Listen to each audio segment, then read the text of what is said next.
Okay, I am live. Just starting a little early. Testing the audio sounds. Okay, I am live.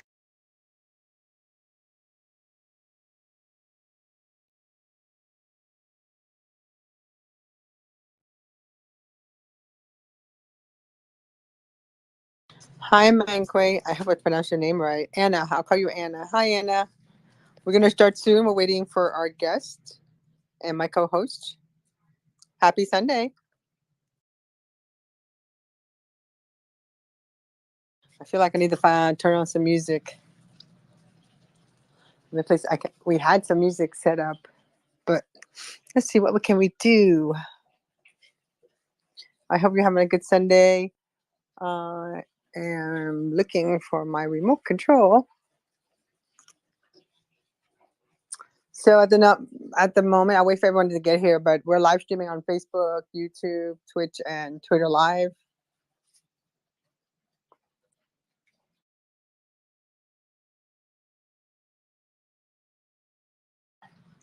So while we're waiting, I'm gonna trim this before it gets, when it's done, I'm gonna trim it all up on all channels.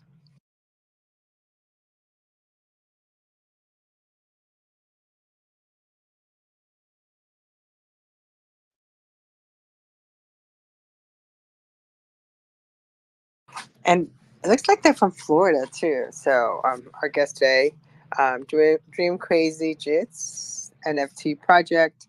He has _ DJ Lanik 904.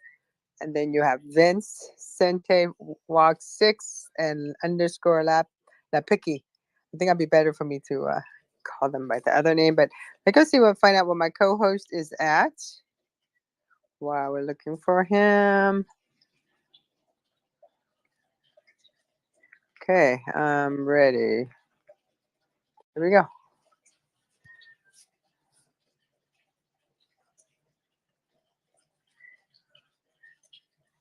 Let me do this. And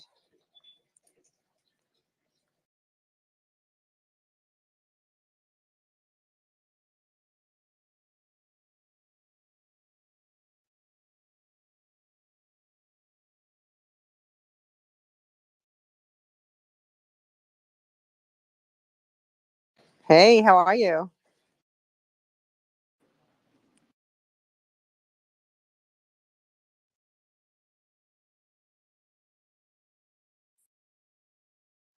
I think there's a problem with the co-host feature, so I'm not gonna we don't need co-hosts. Hi, how are you? Hi, y'all. This is John. How are you? I'm great. I'm looking forward to getting to know more about your project. I love what you guys are talking about. And are you guys in Jacksonville? Yeah, well, a couple of us are in Jacksonville, and I'm in Los Angeles. Yeah, I used to live in Jacksonville. Did you? Oh man, you escaped. I worked there. I went there when I was young. Actually, I went there. I was married to a Navy guy. He was stationed out of Mayport. Oh yeah, of course, because the Navy's big there. I learned so much. Hey, Carlos, how are you? He's in Carlos is in Venezuela. Ah, sweet.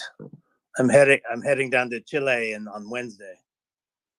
Ooh, you going for business or? I'm going completely for pleasure. Oh no! Really? People do that these days? I've never done it before. I'm excited. I'm excited for you because I never done it either. I don't know what this is great. I don't know what it's like, but it's gonna be. So it's about 6:03. I wanted to see if Carlos is gonna. He's actually in Venezuela, so his internet might go in and out. So we'll just go ahead and start. Because I usually get my listener after the show. This is just my recording studio. Then I cleaned it all up and I distribute it all over the place on the podcast station. Yeah, sure. Well, Yeah. Let's see if let's get Vicente and Nick in before we start. Actually. Oh, okay. I just texted. Yeah, it'd be good if we get the guests them. in They were here. they were supposed to be. They said they were. They told me like 15 minutes ago they were coming in, but I just. Oh, okay. Yeah. No worries. No worries. Hi, Carlos. Nice to meet you. Nice to meet you too, man. I am in South America, in Caracas. I am 61 years old, so I am from the web minus 14, just like just like carbon 14. When you calculate the age of all trees and stuff with carbon 14 things, that's how they know my age. No, but uh, I love it. I'm really enjoying this because I feel totally privileged because Tonya has been doing I mean, I don't know how to put that in words. The amount of words, credibility, productivity, connections. I mean, it's just like the closest to Wonder Woman you will ever be until someone can surpass her. I mean, she has been working so much. And I have a joke that I always do. I am going to do it to you, so I don't have to do it to everybody here when we have some more people. That I say that her days have 36 hours. Your day has Yeah, only exactly. 24 hours, like mine. Okay? But she has 36 hours every day, which is totally unfair to us. But she uses them well. That's a good thing. And she's also triplets. There are three Tonyas. She hides the other two and makes and, yeah, she makes and everyone believe so. Yeah, that's the only explanation how she can be in every Twitter space at the same time. You can go now. when I was in high school, I think I dated someone like that who said, I Wow. never knew whether I was dating the sister or her. Oh, I have a story, a very nice story of. I am a comedy writer. I work, Saturday Night Live. I started writing. I've heard of it. Saturday Night Live is just like a program with skits, political comedy skits and stuff, and people make up and parodies and stuff. And then I started very young to write for that show. And there was one of the writers had a girlfriend who was twin with her sister, but they were totally up there. They were univitally. I mean, they were exactly. Um, he was just like a totally nuts. I mean, because they were totally funny, crazy. We wanted them to work for the show, but their father was totally opposed because television, drugs. I mean, the prostitution. I mean, it's just like and what I discovered is like there is no media or profession worse than other in the moral sense. It depends on who you are, which your principles are, and what do you want to do. So, I mean, television is not more dangerous for a girl, 18-year-old doctor, than working in a hospital or working in an engineering plant or whatever. I mean, the drug situation, the temptation, I mean, the bad or good things that you're going to do, you don't need to be necessarily in show business. But your show business is got a bigger fame because obviously we are in your home, in your house, in the television set in the old days. All television stars became as a member of the family, and everybody knew that. So if someone in show business was caught doing something bad, it was hey, look what this is doing. But in a hospital, nobody knows. But the same kind of things are happening. Human rights, I think, is the same all over the planet, and you don't have. Uh, I don't believe in cultural differences, but in quality differences. I mean, you are doing a job with more quality or less quality, and that's what important. You have a higher quality relationship or a shitty relationship. I mean, it doesn't matter who you are or who your partner I'm is. addicted to technology. I think the first thing you do is you admit your addiction. So I went from like I quit drinking, I don't smoke, I don't do anything except like I'm just obsessed with understanding technology. So I feel like when you have passionate about something you do and you feel like you're giving a voice to people and helping them, it makes such a huge difference. So Yeah, Exactly. absolutely. And I think, by the way, Tonya, Bonafide DJ Is Yeah, I Nick know. I'm Burgess? trying to get him to come up. I gave him the mic, but he's not grabbing it. Nick, will you request to come up, Nick? If you're listening, just request, and then And you she'll can bring you only up. use your cell phone. You can't use it on your computer. If you use it Right. on your computer, it won't work. Yeah. No, Carlos, I agree that what's fascinating, you know, we're obviously this whole topic is about justice and everything. And what's fascinating as we get into it is that it's also not just country by country or culture by culture. It's literally city by city. At least in this country, you know, the guy's experience in Jacksonville is completely different from when they come visit Los Angeles, you know, for instance. And there are problems everywhere, but they're very different, you know, very, very different in degrees. And that's sort of the background of this story, I think, is, you know, we have something to deal with everywhere, but and there's a common thread to it all, but it's not, you know, it's not equally as bad everywhere. And Well, let everyone's me tell dealing with you different something. issues. Crazy hits. Exactly 30 years ago, I was living in Los Angeles. I did live there for 10 months because the television station I was working in, and I had a show in the Letterman fashion. It was the first time in Venezuela that there was a talk show. And then after the talk show, they sent me to Los Angeles, and I did live first in Fuller Avenue at the end of the Walk of Fame, and then I moved to Overland Avenue, close to Sony Pictures. And I had the experience with my late father. My father died like 15 years ago, 60 years ago, and he was with me, and my mom too. They went to visit me in December.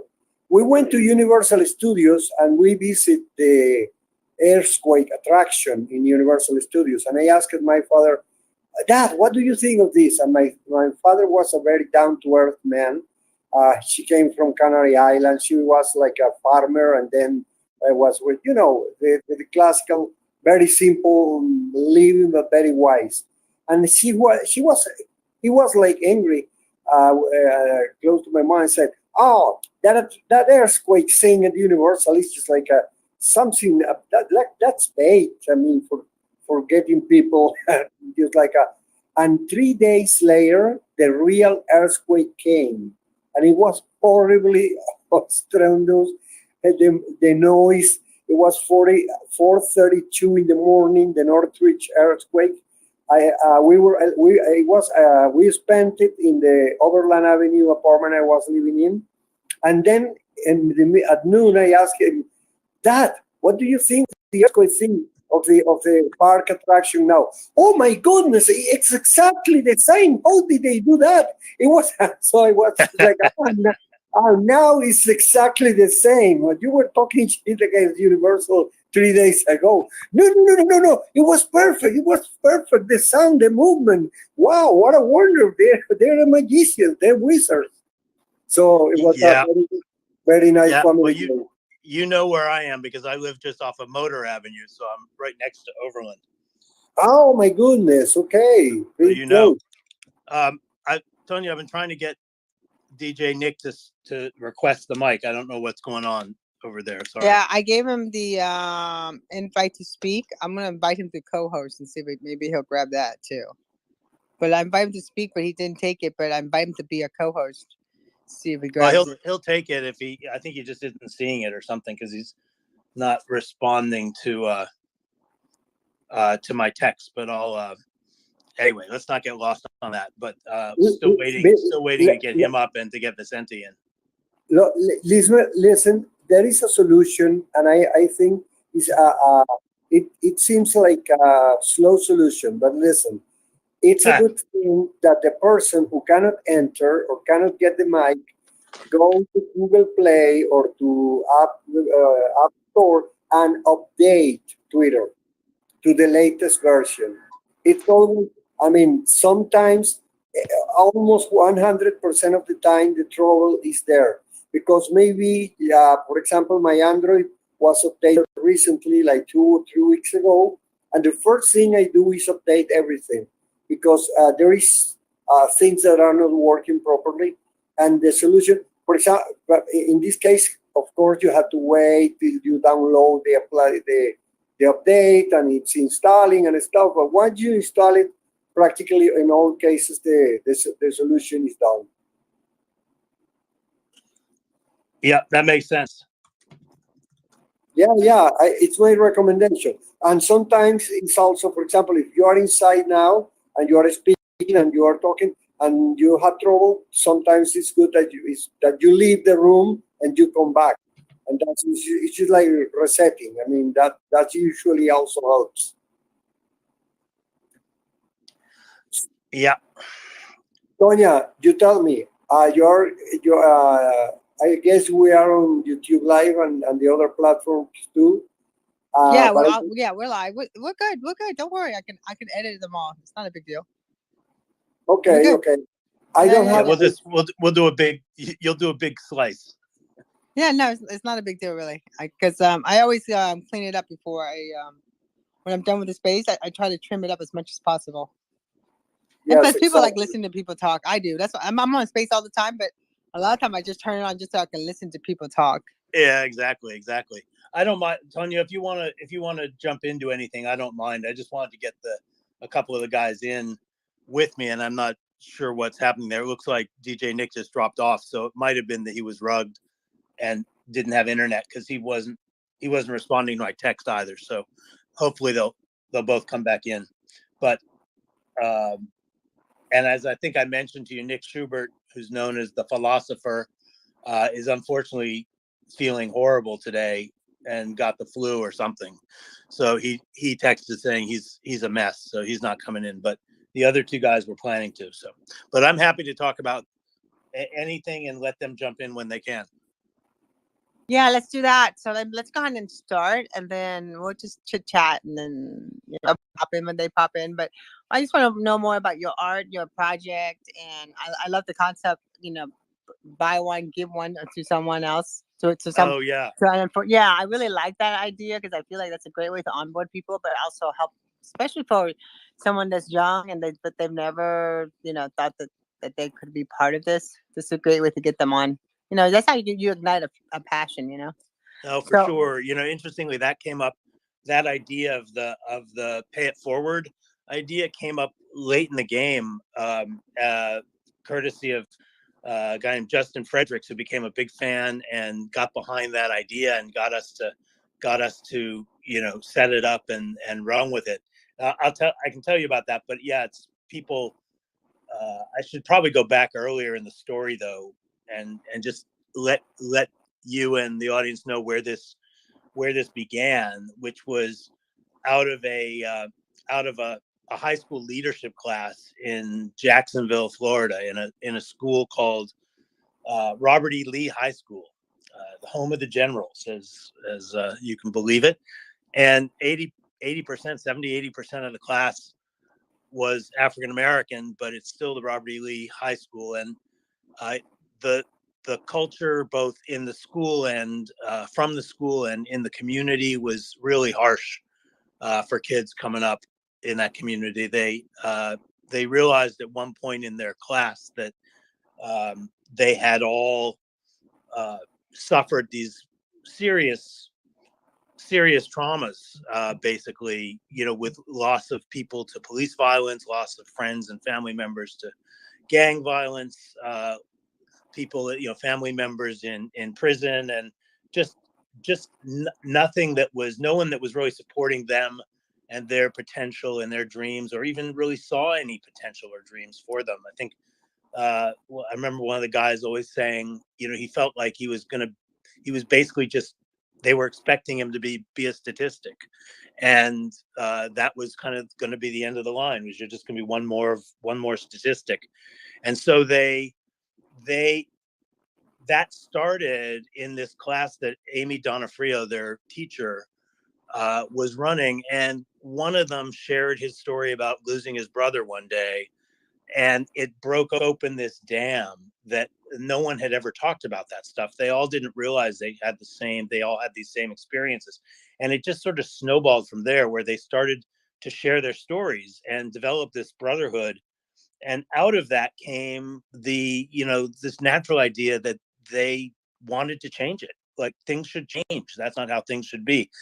And they decided the first step would be to, because so many of them had trouble with the police, and so much of the trauma was stemming from the relationship with cops, that they invited a cop into their homeroom to talk, but not to hear from them, to lead the conversation and let the cops know what they felt and why they felt it, and what it felt like when you lost friends, and what it felt like to be a victim. And that started this process going, which surprised everyone, the kids uh, and the visitors. They started to invite officials from not just the police force, but from the Justice Department, from the city. Every week they had someone new come into their classroom and talk, and they developed this sort of clout in terms of what they were accomplishing, and how their stories were impacting people. And out of it came this idea that your story is your power. The idea that the things that people consider to be liabilities, the things that people consider to be the reason you're never going to amount to anything in your life, those are actually your superpowers. Those are actually, if you embrace them, if you understand them, if you own them, they can be a superpower. And they adopted that. And within a year, they had been introduced to President Obama at the White House. They had testified at the Justice Department. They'd given a TED talk. They had spoken at Harvard University 3 times. A bunch of them became published authors at the Harvard Educational Review. Uh, they they got the city of Jacksonville as a whole, through the mayor, to change the way they talk about their kids, from being at risk, which is the sort of normal social designation of kids who are challenged and resource challenged, and they started calling them at hope. Um, and the city of Jacksonville now calls all their kids at Hope. They've had sort of extraordinary impacts like that, and that was their work. They started a clothing line called "I'm Not a Gang Member" because they were tired of being profiled by the cops. And now, like 1,000 kids in Jacksonville wear "I'm Not a Gang Member" hoodies, and they sell them on a website across the country and the world. And the NFT, Dream Crazy Jits, came out of that. It was basically about when I met them, and the story about their class being shut down, and the racial politics of that, is when I met them a year and a half ago or so, and we were looking for a way to help them kind of start the movement outside of their classroom and to help expand it. And we introduced them to the Web3 and to the NFT community. I brought everyone out to Los Angeles, and we sat around and talked, um, and I introduced them to a bunch of people out here who have a lot of connections, and we talked about ideas. And out of that came the idea of creating this NFT. And uh, Vicente and Nick can talk about that, about the NFT and the process of creating it, and the art behind it. I'm just going to pause for a minute, because that's sort of the chapter of this last year, and has been sort of incredibly exciting, and a completely pioneering, trailblazing effort for them and for the community, because there really hasn't been uh, representation in the Web3 community is limited, and they are really breaking some ground and trying to get a certain philosophy out there, through their art and through this collection. This is really cool. So they're part of they are the evac movement. Am I correct?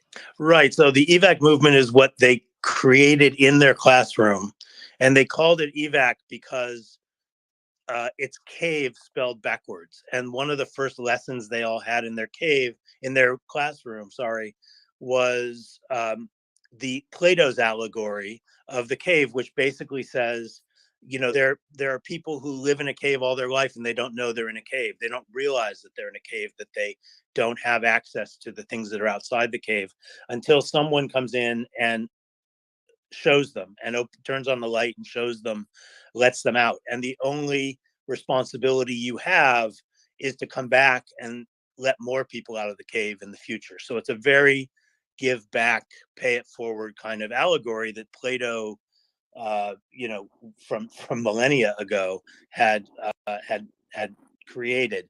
And so they decided to call it the evac movement, which was essentially about evacuation from hopelessness, because they all felt pretty hopeless, given the situation in What a Jacksonville. concept.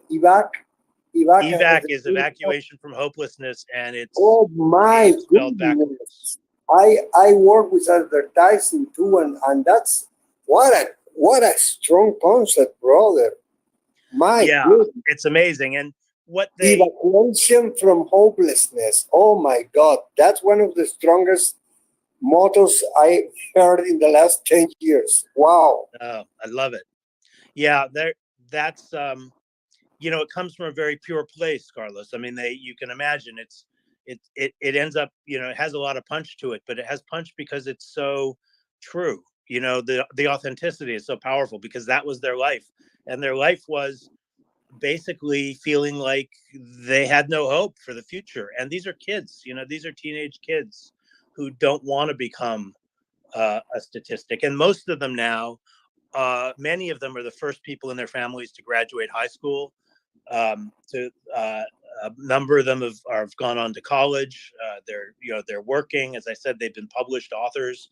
They've really broken through. And what they feel like is that they created in the process of those couple of years, they figured out how to make that a curriculum that they could share with other kids, that other kids could do what they did, and that they can share the process and the method and the philosophy of it that got them there. Now that they've gotten there, they figured out like what the structure is to help other kids get there. And that's what evac movement is now about, is taking it out of their school and out of their own classroom and opening it up to a national classroom. Let me tell one thing. Yesterday, casually, I read a wonderful quote by Mark Twain, which says, "The two most important days in your life are the day you are born, and the second most important day in your life is the day you discover why you were born." That's so true. It's so true. I mean, and everybody have. And then the third is probably when you figure out how to do something about it. Yes, because a lot of people, for example, I know a veterinarian is maybe the best veterinarian in Venezuela, and his mother was telling me a story months ago that when he was 4 years old only, he healed the broken leg of a horse. I mean, she was totally scared because the kid was so little, and he came and he put the things. It was something instinctive in him. And now he is just like at the top veterinarian in Venezuela. He doesn't want to leave, even when 10 million Venezuelans have left because of the conditions here. And he discovered it very early. But I have a message for the people who are discovered that late. Have you heard about Don Quixote, the famous Spanish novel? Yes, about of course. Okay. Miguel de Cervantes Saavedra, the author, did begin writing El Quijote when he was 60 years old, just 1 year younger than me. I am 61. So can you imagine working, because he's just like the Spanish-speaking people, William Shakespeare. He's our Shakespeare version. I mean, he's the biggest writer in the Spanish language. And can you believe that maybe you at 60, and let me tell you, he was in jail when he wrote the novel, and he had been in a naval battle, and he lost the left hand. It was chopped out of him during the battle. So he was one-handed, and he wrote that wonderful masterpiece in jail with only one hand, okay? So that's what he came to the earth to do. He discovered his call at 60. He didn't pay attention to the difficult situations, and then he lived. I mean, that book is full of wisdom. It's one of the most important books for humankind. No, of course, and one of the most wise parts of what you just said is that it didn't happen until he was 60. That not that his Yeah, life was a waste until then, but you just never. No one ever knows when they're going to connect with what their power is, with what their purpose is, and I think it's a great lesson for everybody who gets frustrated. So let me yeah, go ahead and no, start. I know that we have some of our guests, and we'll wait for Bonafide to pop up. He was up here, but then he jumped down. So welcome, everybody. Welcome to NFTs for a Cause. We're here tonight. I am excited about this project. Actually, I used to live in Jacksonville, so I'm kind of like I'm very interested. Tonight we have Dream Crazy Jits team. This is the team that's going to tell us more about their NFT project and they're giving back. And also, I'm here today with my co-host Carlos. Hey, Carlos, how are you? fine, fine. Thank you. Glad to hear you again. And this is Good. So before we our start, though, let me do some housekeeping. We're live streaming to all social network, Facebook, Twitch, Twitter Live, and YouTube.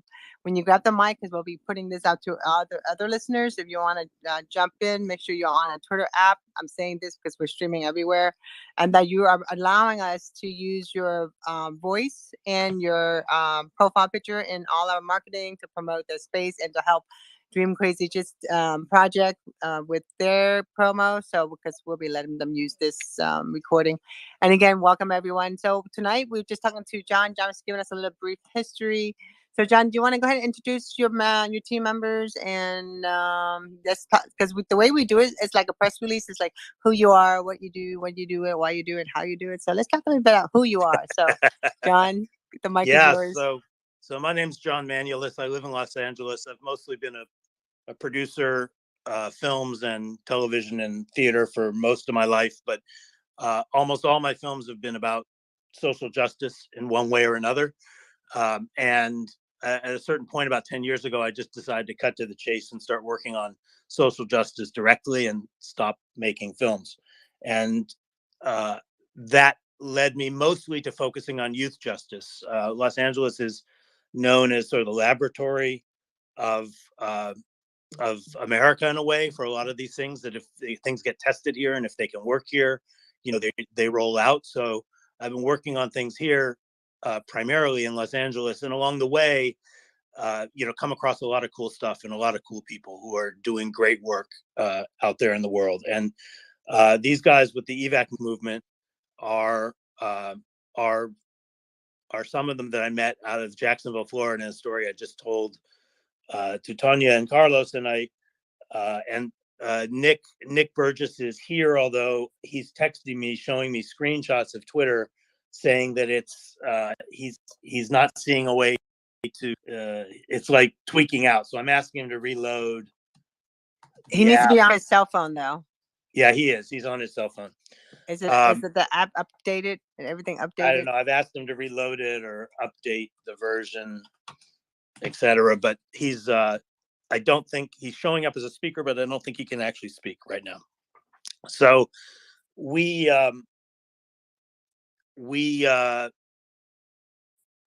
are focused on helping youth. This group, EVAC Movement, and the Dream Crazy Jits NFT, which is a project of the EVAC movement and is designed to, raise sustainable funding to help the movement run, and also to raise awareness and build, a community and build support and fans and friends and leaders and influencers around the country, which it has been doing. Uh, their movement is about helping youth uh, develop their voices, to recognize that their stories, their challenges, the liabilities that people see in them are actually really powerful strengths, and they can be their superpowers for making change in their lives, in their families' lives, and in society. And these guys have proved it. It's not a theory. They've done it. They're now trying to help other kids do it. And that's what the evac movement is about. Evacuate kids from hopelessness.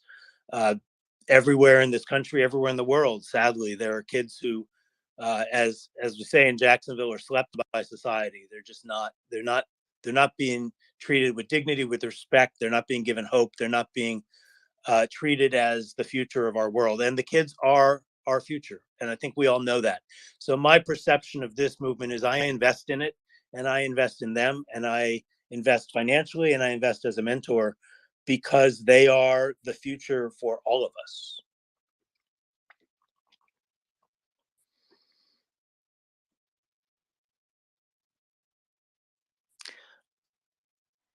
Vince, the mic is yours.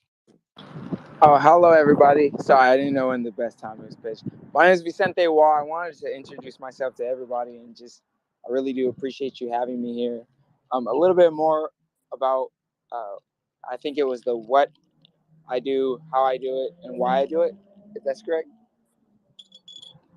Yes. Yeah, so what I do is introduce the form of thinking of what dreaming crazy could be in reality and what that would do for the youth. In the sense of their own personal missions, because we're all superstars in our own rights, right?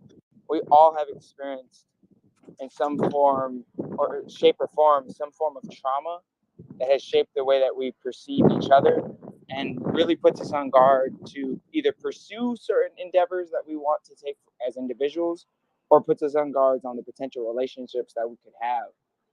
And that all comes down to the core of the impact that you basically have received from your dreams, or a traumatic experience, and and such. But being able to get past that, you need to have a framework and a mindset that allows you to get the support and the resources and the education to go on and help others and help yourself, because you can't help others if you can't help yourself. And so that's what I do.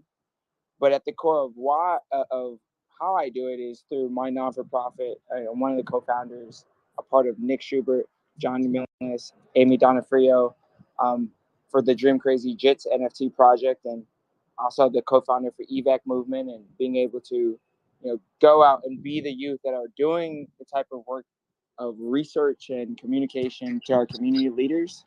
And then why I do it is more importantly because I was the kid that didn't have help.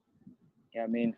I was the kid who had two parents who were, immigrants, and being able to battle poverty, being able to battle a lack of education, being able to battle immigration, being able to battle homelessness. All of those things contributed to me and my life and the perspective that I would receive. But because I had a community of individuals that had their best intention for me and for my future, they exposed me to information and opportunities that changed my life and the way that I perceive the world. And so I do this because I think there's another Vincent out there. I think there's another Tanya out there, another Carlos, another John Manuelis that just needs to have the right individuals around them and in the corner, intentionally giving them the guidance to become their ultimate self and the best version of themselves. And so it's just a little bit about me.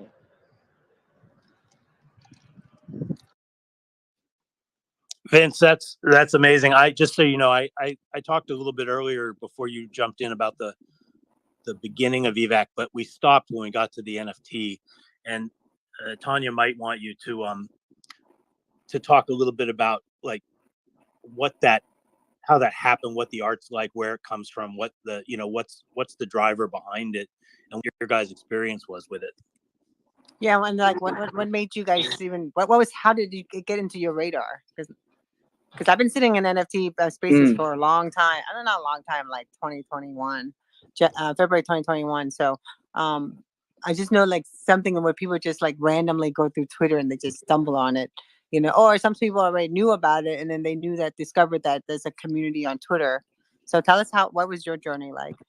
So actually, I've had a really weird experience. Actually, the week following up to, before I was able to meet John, I had actually went and got I changed my name of my agency to Digital NFT Agency, because I was, I had already kind of had understanding of NFTs and I wanted to pursue it, but I had never seen an example of a project or had seen an individual project that represented my non-for-profit. So as I was brainstorming, with my team about like NFTs, they were very unfamiliar at the beginning, but I was telling them like, hey, this is the best thing. I just did not know how to bring that to my organization. But fortunately enough, we were exposed to John, and one of the individuals that he was allowing us to be around started to talk about their experience with NFTs and being able to work on projects and what it would potentially look like if we decided to develop our own project, and the concept of that thinking. So although I was unaware of the solution of going and pursuing it on the non-for-profit side. But once we looked at all of the tangibles, we recognized that we had already kind of solidified ourselves as physical individuals, and the impact that we're having on real youth. And we thought it would just be amazing to actually see it in the NFT space, as that self-funding will allow us to pursue endeavors and solutions that we could only dream unimaginable. So especially if we're thinking about new technology like this, it's very hard to reward those for doing good behavior. And so see that could be a possibility. I was very happy, and the exposure changed my life. So that was just a little bit of the buildup that caused it. I myself knew the technology, but fortunately enough, there are individuals that came around that wanted to help, and help build the dream with us. So it was really, the whole team from Black Pearl to Randy to Martin to God Cloud. All of these individuals started to just expose us to the potentials of this technology, and so we've just taken full advantage of it.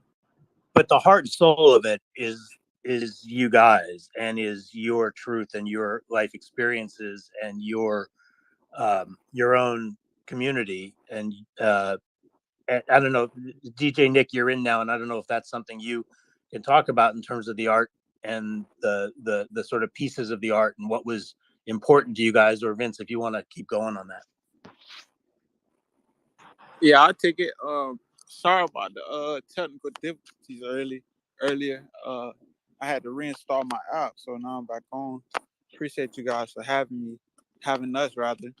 But the art, let's talk about the art. So if you pay close attention to the art, the background of the art, there's phrases and symbols which symbolizes things that the creators of the NFTs been through. Not only the creators, but the community. Like some of our peers, like for example, a lot of our peers had lost family members, so we put the memorial on the back of the NFT art. So when consumers come to buy the NFT, they could actually feel, or they could not too much relate, but they can feel where we come from when they purchase our NFT.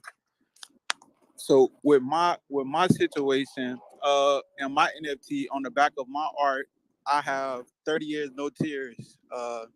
That phrase symbolizes my father. He's incarcerated at 30 years, and with no tears, he just took it to the chin. So when people buy that NFT, it let me know that they support me, and I'm not only doing the 30 years with my dad, but the whole world is. So that's like the most important thing to me about the NFT and the art.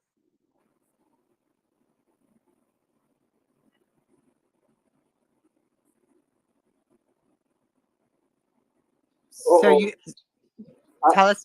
Go ahead, Carlos. No, that when there is these awkward silences, I probably you're writing. I was writing something to put right now to promote the space, and it says the concepts behind this project are astounding. Come in and get to know this wonderful idea. So that's what I'm publishing now. So I heard the silence, but I was just finishing writing the line, and I said, probably Tonya is writing too or making some connection too. So it's not usual that we not we usually don't have uh, silence more longer than 5 seconds. Before 5 seconds, one of us is jumping in.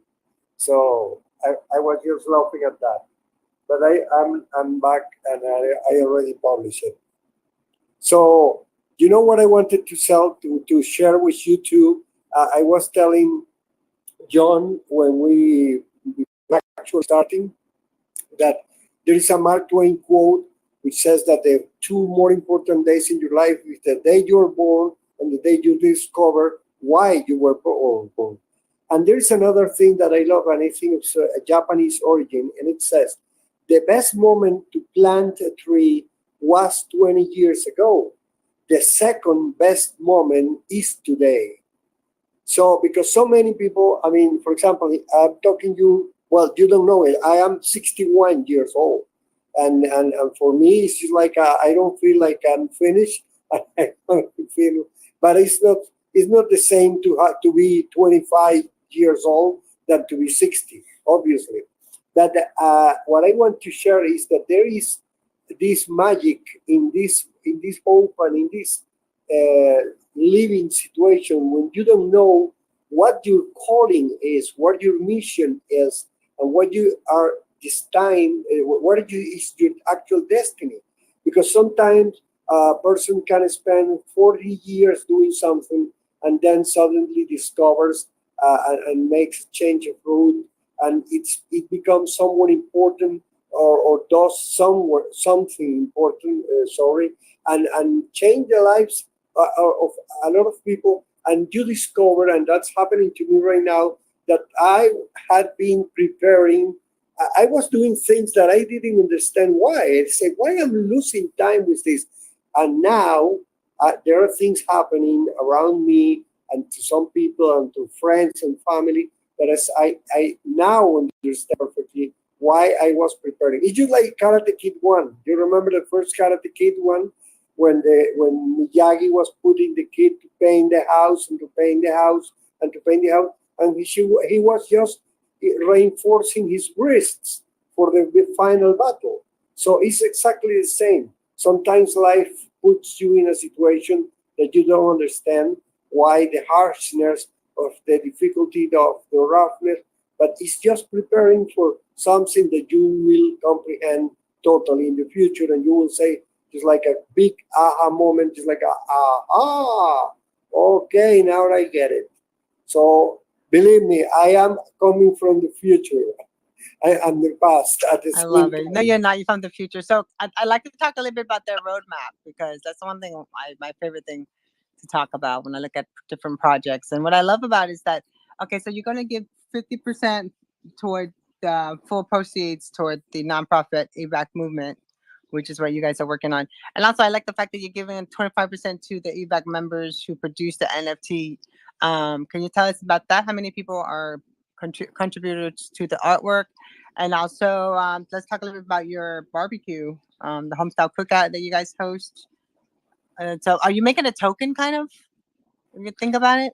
I'll pick up on this quickly and then pass to the guys to talk about what they do, what we do on the home front, and what they're in the process of doing. But there are about 11 people on this team in terms of both members of EVAC and mentors who supported them into this world and have now sort of launched a whole bunch of new experts who are out there, sharing their knowledge and their experience and with people around the country at various NFT, conventions, etc. So it's been quite a ride. But it was this collection is called the OG collection, Tanya. It was started as a kind of launch pad to have a very narrow focus and to help generate not just the barbecue you talked about, which is a give back event, just anything locally, but basically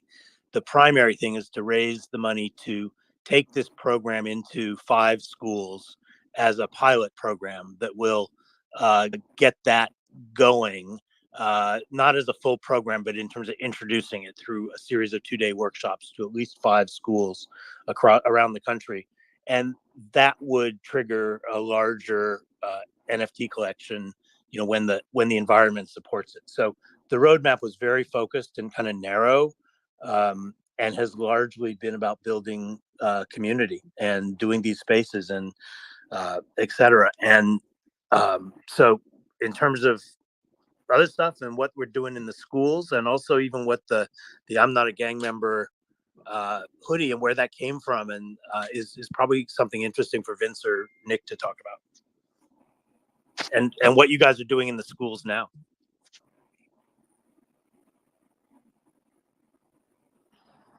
Yes. So in the schools, we're so you mean like what we're doing in the schools as we go to the workshop, Don? Yeah, exactly. What's the experience been like? What are you doing? The experience been good. Going to the schools, the sharing our story, and the reaction we get is always priceless. To know that we're there's more kids that's relating relating to things that we go through. It just made me feel like more calm and relaxed about my situation, because I know that I'm not the only person that's going through these trials and tribulations. So the school experience is really fun and new, and hope to get more from out it.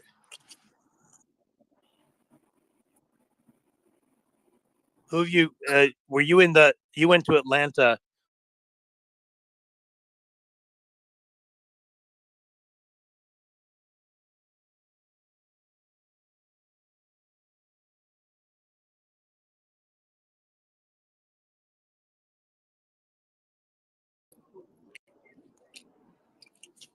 Sorry, I forgot. I think you weren't on that trip. I think they did one session with about 500 kids and administrators from schools all around the state, and another session, separate time, which was just with a school, specifically with a school and with students in that school.